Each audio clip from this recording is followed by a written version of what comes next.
Hello aspirants, how are you all? Welcome back to my channel Wise Learners Academy.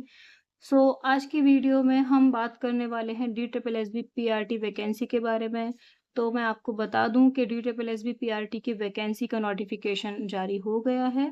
ठीक है, तो ये देख सकते हैं आप, ये DSSB की साइट से आप इसको चेक भी कर सकते हैं जा करके। ठीक है, ये DSSB की तरफ से ये ऑफिशियल नोटिस है।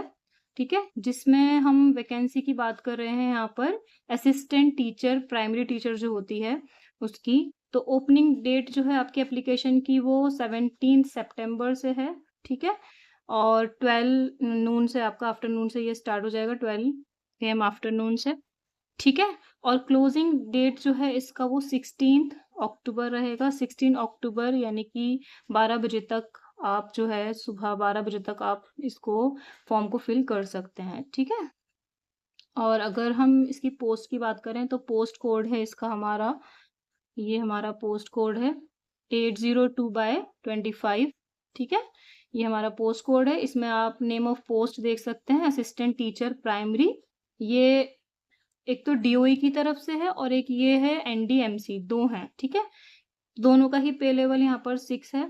और अगर हम अनरिजर्व कैटेगरी की बात करें तो इसमें DOE वाले में है 434 वैकेंसी और NDMC में जो है वो 68 है। तो टोटल इस तरह से जनरल की हो गई हमारी 502, और ये फिर OBC का है, इस तरह से आप देख पा रहे हैं OBC का है। ठीक है, टोटल SC 166, ST का 69, इस तरह से EWS का 137। तो टोटल इस तरह से जो वैकेंसी DSSB PRT की वैकेंसी आई हैं वो 1180 हैं, जो कि बहुत अच्छी खासी वैकेंसी हैं।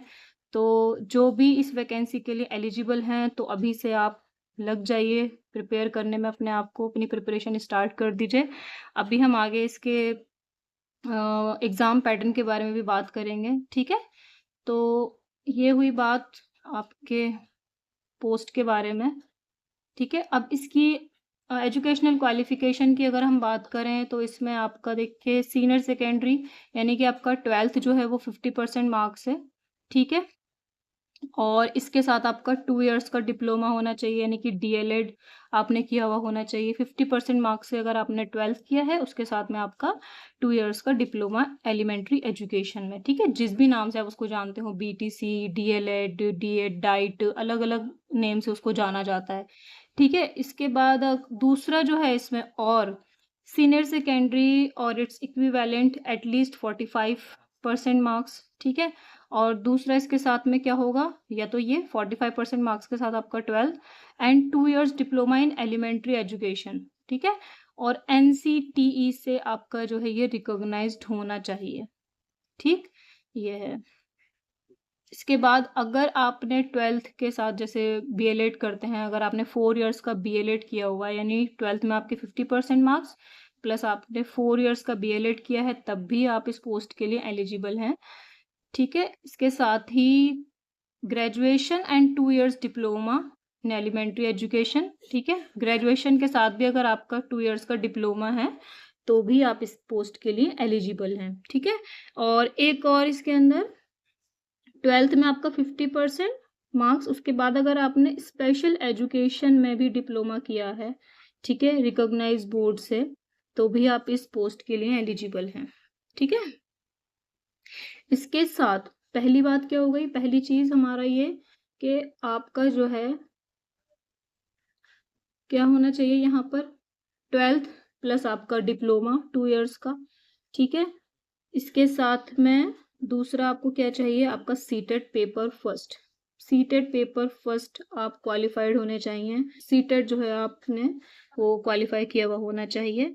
और इसके साथ साथ एक थर्ड जो है हमारा क्वालिफिकेशन क्राइटेरिया, वो है मस्ट हैव पास्ड हिंदी और उर्दू और पंजाबी और English as a subject at secondary level, यानी 12th में आपके पास ये 4 लैंग्वेज जो हैं इनमें से आपके पास किसी ना कोई लैंग्वेज मतलब होनी चाहिए, या तो आपके पास हिंदी हो या उर्दू हो या पंजाबी हो या इंग्लिश हो। ठीक है, तो आपके पास ये 12th में ये एज अ सब्जेक्ट आपने पढ़ा हुआ होना चाहिए। तो इस तरह से ये हो गए 3 हमारे एलिजिबिलिटी क्राइटेरिया।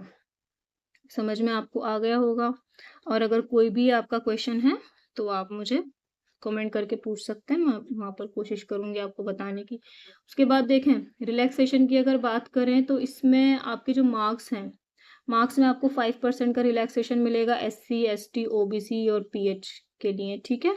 ये आपका रिलैक्सेशन हो जाएगा। इस तरह से यहाँ पर रिलैक्सेशन की बात हो गई। और अगर एक्सपीरियंस की बात करें तो यहाँ पर कोई एक्सपीरियंस, डिज़ायरेबल एक्सपीरियंस नहीं चाहिए। पे स्केल की बात करें तो 35,400 से लेकर ये आपका जो है ना पे लेवल 6 आपको पे किया जाएगा और ये उम्मीद की जा रही है इसके बढ़ने की, ठीक है? तो ये बहुत अच्छी, अपने आप में बहुत अच्छी वैकेंसी है और इसको आप अपने हाथ से नहीं जाने दीजिएगा अगर आप 30 अभी क्रॉस नहीं किए हैं तो, ठीक है? इसके साथ में देखिए 30 इयर्स आपका एज लिमिट है, 30 इयर्स जनरल के लिए और फिर उसके बाद जो है रिलैक्सेशन मिलेगा यहाँ पर। कुछ कैटेगरी के लिए यहाँ पर रिलैक्सेशन दिया हुआ है, ठीक है? नेक्स्ट आप देखें अप्लाई के लिए यहाँ पर यहाँ जाएंगे आप DSSB की साइट पर जा करके आप इसको अप्लाई कर सकते हैं, ठीक है? इसकी ये ऑफिशियल साइट है ये, यहाँ पर जाकर आप अप्लाई करेंगे। पेमेंट जो है आपकी वो 100 रुपीज़ होगी इसमें, ठीक है? 100 रुपीज़ इसकी पेमेंट है। अब बात करते हैं हम सिलेबस की। यहाँ पर देखें सिलेबस, देखें सिलेबस की अगर हम बात करें तो DSSB PRT में 2 हमारे सेक्शन होते हैं, यानी 2 पेपर हम बोल सकते हैं, 2 पेपर होते हैं।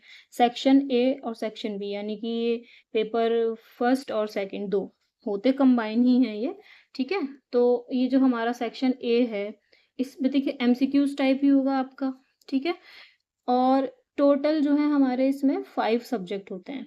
सेक्शन ए में कितने सब्जेक्ट होंगे आपके? 5 सब्जेक्ट होंगे ये टोटल इस तरह से, ठीक है? 5 सब्जेक्ट में आपका पहला हो गया ये जनरल इंटेलिजेंस और रीजनिंग, ठीक है? रीजनिंग आ जाएगा इसमें। फिर उसके बाद जर्नल अवेयरनेस आ जाएगा, जीए, जीएस, ठीक है? फिर उसके बाद आपका अरिथमेटिकल, न्यूमेरिकल एबिलिटी आ जाएगी इसमें, मैथमेटिक्स। देन 4th है हमारा इंग्लिश लैंग्वेज और कॉम्प्रिहेंशन। उसके बाद 5th नंबर पर है हमारा English language, Hindi language and comprehension. English language and comprehension, ठीक है? उसमें आपका ग्रामर जितना भी है सब इंग्लिश लैंग्वेज से रिलेटेड, जो भी ग्रामर वगैरह है, वो कैब है, वो सब कुछ इसके अंदर इंक्लूड है, ठीक है? ऐसे ही हिंदी लैंग्वेज में भी कॉम्प्रिहेंशन के साथ, ठीक है? तो 20-20 मार्क्स का इसमें सारे पार्ट हैं यहाँ पर, first, second, third, fourth, fifth, total मतलब 20-20 ईच, ठीक है? तो इस तरह से आपके 100 क्वेश्चंस और 100 मार्क्स के होंगे ये। सेक्शन बी में आपका वही एमसीक्यूज टाइप होगा ये, और इसमें आपको क्या पूछा जाएगा? आपका including teaching methodology required for the post, यानी इसमें आपका टोटल जो 100 मार्क्स का जो ये पेपर होगा सेक्शन बी वाला, इसमें 100 क्वेश्चन होंगे। ये आपका पेडागोजी से रिलेटेड होगा सारा, एनसीईटी करिकुलम बेस्ड होगा। इसके अंदर आपका टीचिंग मेथोडोलॉजी आएगी, पेडागोजी, सीडीपी जिसे हम पढ़ते हैं, ठीक है? सीडीपी वगैरह ये सब कुछ इस सेक्शन बी के अंदर आपसे पूछा जाएगा। और आपका जो एग्जामिनेशन होगा वो बाइलिंगुअल होगा, हिंदी और इंग्लिश दोनों में ही आप इसको दे सकते हैं, ठीक है? इसके अलावा देखिए नेगेटिव मार्किंग होती है इसमें। नेगेटिव मार्किंग अगर आपका एक आंसर मान लीजिए गलत हो गया है तो उसके लिए 0.25 जो है वो डिडक्ट होंगे रॉन्ग आंसर के लिए, ठीक है? इस तरह से नेगेटिव मार्किंग इसके अंदर है। और कोई भी इंटरव्यू नहीं है, बस एग्जाम के बाद सीधा आपका डॉक्यूमेंट वेरिफिकेशन के बाद सीधा आपकी पोस्टिंग इसमें हो जाती है, ठीक है? तो पोस्ट को लेकर के आपके मन में कोई भी डाउट है तो आप मुझसे कमेंट सेक्शन में पूछ सकते हैं, और इसकी प्रिपरेशन के लिए भी अगर आपको कोई भी मतलब कुछ भी ऐसे गाइडेंस चाहिए तो उसके लिए भी आप मुझसे कमेंट सेक्शन में पूछ सकते हैं। मैं पूरी कोशिश करूँगी, ठीक है? आपका जो भी क्वेरी है उसको सॉल्व करने की, ठीक है? तो लग जाएं आप अपनी प्रिपरेशन में, अपना एलिजिबिलिटी क्राइटेरिया देख करके उसके बाद अपना प्रिपरेशन स्टार्ट कर दीजिए आप। बहुत अच्छी पोस्ट है ये, बहुत अच्छी अपॉर्चुनिटी है। अगर आप दिल्ली में गवर्नमेंट टीचर बनने का सपना देख रहे हैं तो बहुत अच्छी पोस्ट है ये, तो ठीक है? तो आज की वीडियो में बस इतना ही, मिलते हैं नेक्स्ट वीडियो में, तब तक के लिए अपना ख्याल रखें। Best of luck.